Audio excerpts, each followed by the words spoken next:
Hello, everyone, and welcome to the Slow English podcast series, the podcast where we practice real English, spoken slowly and clearly, so you can listen, shadow, and speak with confidence.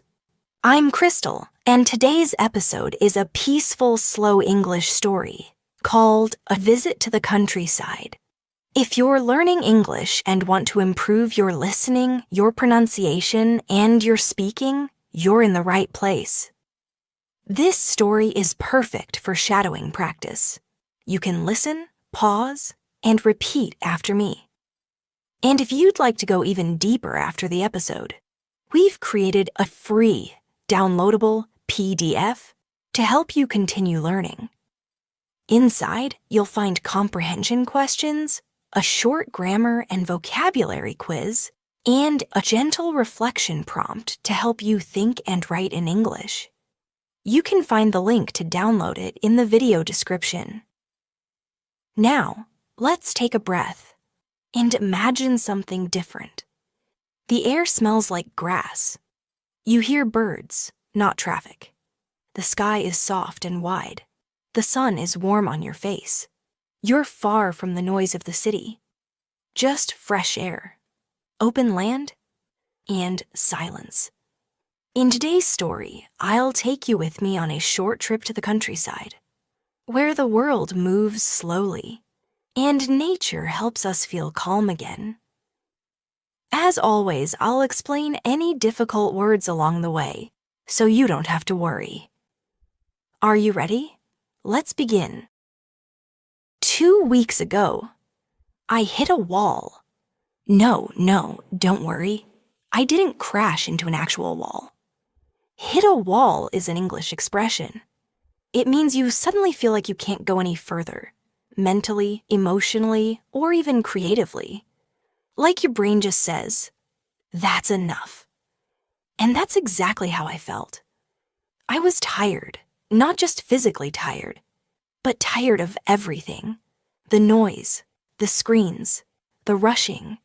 Even my phone felt too loud. I couldn't focus. I wasn't sleeping well. Every day felt like a repeat of the last one. Then one evening, I met my friend Claudia for coffee. She looked different, peaceful, lighter. I asked, "What happened to you? You look so calm." She smiled and said, "I went away last weekend, to the countryside, alone, just for 2 days. But it changed something in me." I laughed and said, "The countryside? That's just cows and trees." But Claudia shook her head. "No, it's space. It's silence. It's what your brain is asking for." She wasn't wrong. That night, I lay in bed, scrolling. But nothing was interesting anymore. My mind felt heavy. Even my favorite music didn't help. So the next morning, I opened my laptop, and I booked a small guest house in the countryside. Just for 2 nights. Just to try. I wasn't excited. I was still tired, still unsure. But something in me whispered, maybe you need this. I took the train in the early afternoon. I had packed snacks, some music, even a book, but I didn't touch any of them. Instead, I looked out the window. At first, it was all highways, traffic, and tall gray buildings. But slowly, the view began to change. The buildings got smaller. The roads became quiet. The streets turned into fields. And the gray city slowly faded behind me. After almost 2 hours, the train arrived at a tiny rural station.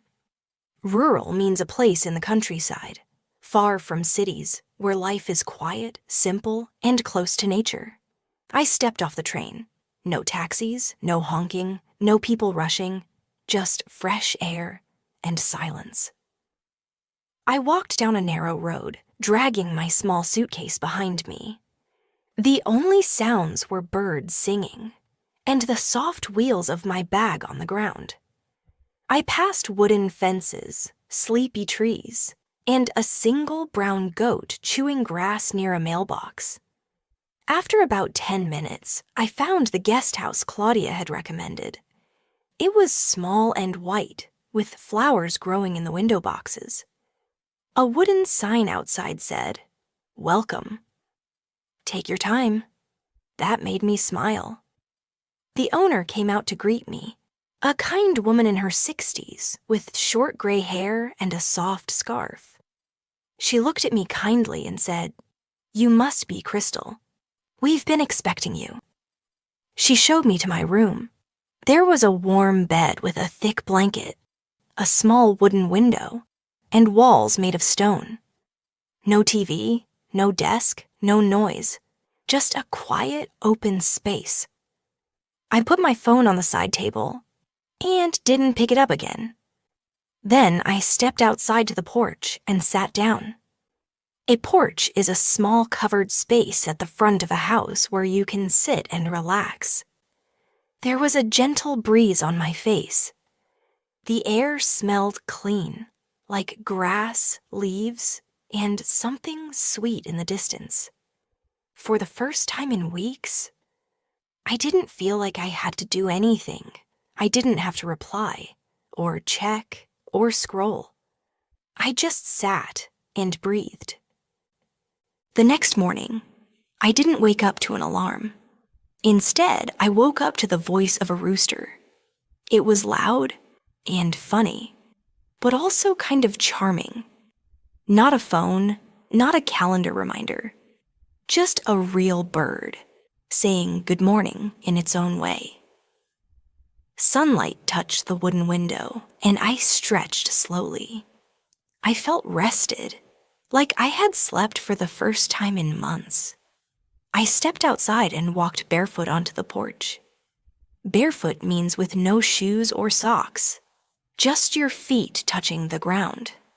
And let me tell you, that cold, wet grass under my feet, it woke me up better than coffee. The ground was soft and covered in dew, tiny drops of water that appear on plants in the early morning. Dew makes everything sparkle in the sunlight, like nature is whispering, "Take it slow today." And I did. I took it slow. I decided to go for a walk. Behind the guest house was a narrow dirt path, not a paved road, just soft earth with stones and dry leaves. A dirt path is a natural trail made of soil, the kind you follow with your heart, not a map. So I followed it, just listening to the sound of my own footsteps. On both sides, there were wide open meadows. A meadow is a big, grassy field, full of wildflowers, soft hills, and space to breathe. Standing in the middle of that field, I felt so small but free. The wind moved through the tall grass. Some cows were nearby, slowly grazing. Grazing means animals are calmly eating grass. No rush, just peace. And watching them, I felt the same. No rush, just peace. I kept walking. Soon I passed a small wooden farm. A man was outside, gently placing strawberries into a basket, fresh, warm, and red. The air was filled with an earthy smell, like soil, sun, and growing things. And honestly, I could have stayed in that smell forever. He saw me and waved. "Try one," he said. I did, and oh, it was warm from the sun. Sweet and juicy, like it had never seen a refrigerator. We talked for a minute. His name was Peter. He and his wife had lived there for more than 20 years. "People come here to breathe," he said, "and to remember what quiet feels like." I thanked him and walked on. Birds chirped above me. Leaves crunched beneath my shoes. Crunch is that dry, sharp sound when you step on leaves or twigs. And each step reminded me I was walking through real, living nature. Not just seeing it, feeling it. I stopped for a second, closed my eyes, took a deep breath. "Time moves slower here," I whispered. Or maybe I finally stopped rushing. I walked back slowly with a small smile on my face. The early morning breeze still lingered on my skin, and my shoes were a little dusty from the dirt path. As I turned the corner and reached the guest house, the smell of fresh food drifted through the air.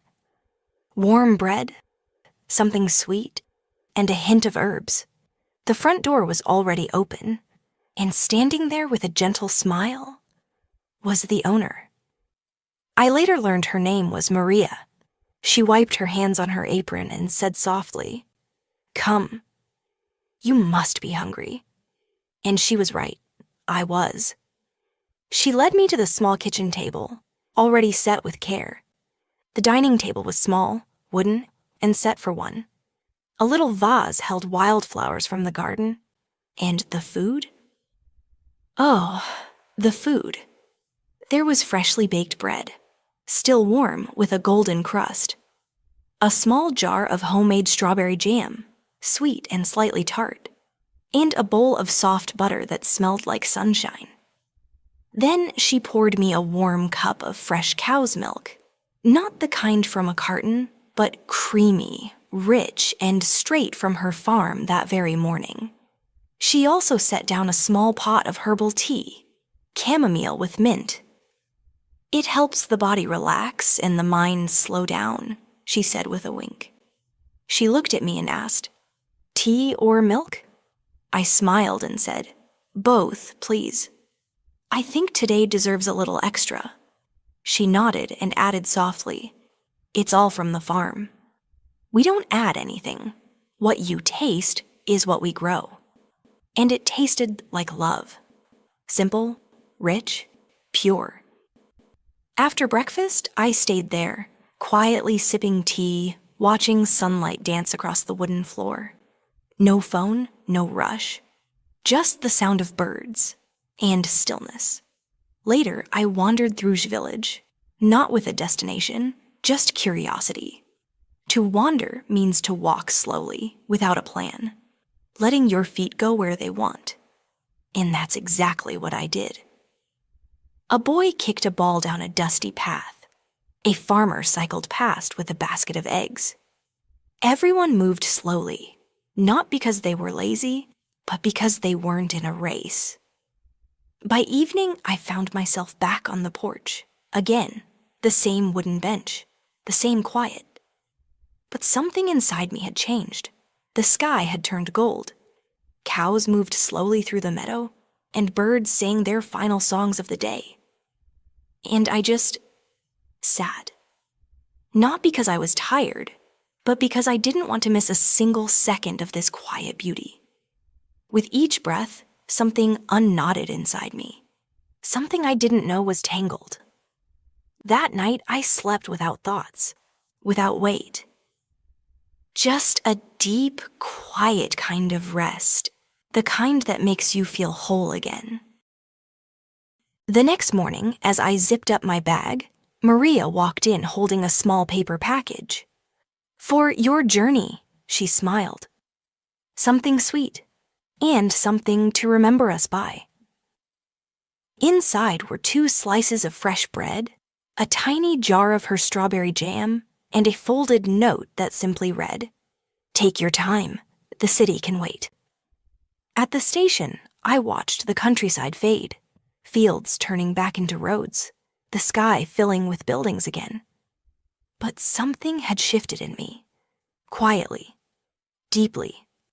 Back in the city, the noise felt louder, the lights brighter, the pace faster. But now, I could feel the difference. Out there in that little village, people looked at the sky when they walked. They listened to the wind. They waved at strangers. They weren't chasing time. They were living inside it. And for me, that changed everything. So if you're listening to this in a crowded train, or between meetings, or while scrolling through 5 things at once, let this be a reminder. Your mind deserves stillness. Your body deserves softness. And your heart deserves space to breathe. Even if you can't visit the countryside, you can still create a little countryside in your life. Slow down, step outside, unplug for a while. Because sometimes peace isn't something you find. It's something you remember. And once you remember it, you'll start to carry it with you, wherever you go.